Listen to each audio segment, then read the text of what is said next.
Finally, finally, finally, after a solid month of trying to make this pet, after waiting days and days and days for my couch potatoes to hit Elder on my second account, for me to have 60 mega snacks to attempt to make a pet, for it to then fail, for me to then make another attempt, for it to then fail.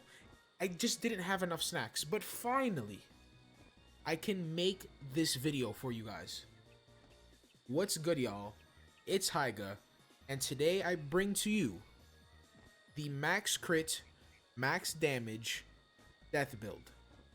Now, as always, I will show you guys the gear, show you the stats after.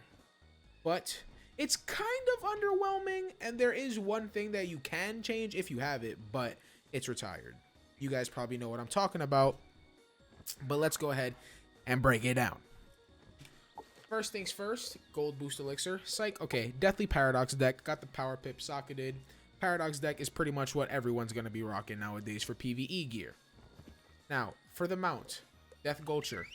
For those of you talking about, wow, he has every Vulture. Oh my god. Oh my god, he's a whiz head. He loves whiz. Listen, I've been playing this game for a long time.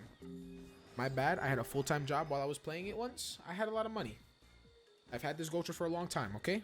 Like 2-3 years. Get off me. Thanks, don't be jealous. Anyways, pet, triple crit, double damage, thinking cap socketed. The same exact thing as balance. This one is actually maxed stat though. Fully maxed everything, which is why the assailant is 36. But again, just like balance, it doesn't need to be max stats. You still need the thinking cap socketed, but it doesn't need to be max stats. It could be off by a little bit. Dragoon ring, obviously, Dragoon way, the only way. Amulet, Shane Von Shane. I am using Morganth Athame with the 125 health socketed, 218 crit jewels. Again, you don't need 18 crit jewels on this one either. I was rocking a 16 crit before and a 15 crit, and I still had max crit. So if you're struggling to get max crit jewels, you don't even need the shit. So there you go. For the wand, Sinbad. Oh, I also want to touch upon one thing. I am using Morganth's Requiem. We'll talk about that later and like what you can do versus using that and not. For the wand, we're using Sinbad Universal. If you have the Sinbad wand that is retired, that gives death damage, it's like the fire, myth, and death damage one. If you have that, that would be better. You can get higher damage with max crit. I believe still with the same pet, you can go up like, I think it gives like 22 damage or something like that. So you can go up like 5 damage. It's really nice. I don't have it. I wasn't playing when that was out. So we're using Universal. For the boots, obviously, Dragoon boots. For the robe, we're using Tennyson. And for the hat, we are using Dragoon hat.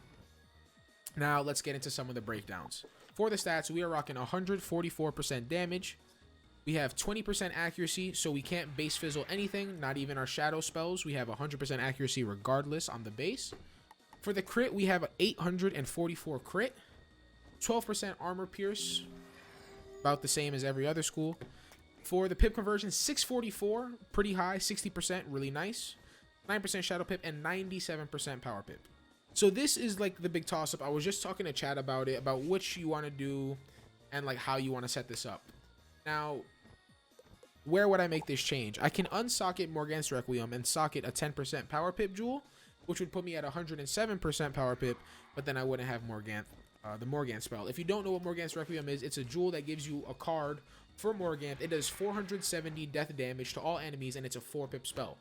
It is 1 pip less than Deer Knight, and if you use an epic enchant on Deer Knight, this still does more damage. So if I had a 10% pip jewel, would I socket it? Maybe, but I think 3%, having like a 3% like leeway set up for a new pip is worth for the extra damage. Also, because most of the time, if I'm hitting on my death, I'm hitting like weaker enemies. I'm not really like the main hitter against the boss, so I wouldn't be using, I'd be using Deer Knight more. And the Morganth animation is faster than Deer Knight. Deer Knight takes really long to cast. If you're wondering why, it does 300 base, but Epic also applies to the overtime. So with an enchant, with an epic, I believe it's 430 or 450 for Deer Knight on base, and then Morgant's Requiem, you don't even need to enchant, and you have 470. So it's pretty fat. I don't need these.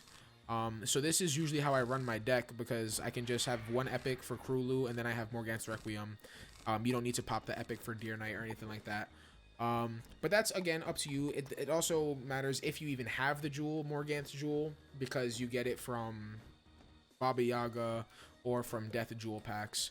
So, you know, that's like the big turn up. That's the only thing that's debatable, and then the wand if you have the other one. But 144% damage, pretty good. Death, balance, life are all pretty weak compared to Mythfire and Storm, but 144 damage, not bad, you know? I mean, if you're hitting, you can't really be too picky. You got to take what you got, and it is what it is. But anyways, that's pretty much the build. You guys see everything. Hope you guys enjoyed. Hope you guys find it helpful. If you did, a like would be greatly appreciated. And until next time, all we have is Storm left, so that won't be done for a while, though, because I don't have a 130 Storm yet. Hope you guys enjoyed again. Appreciate you.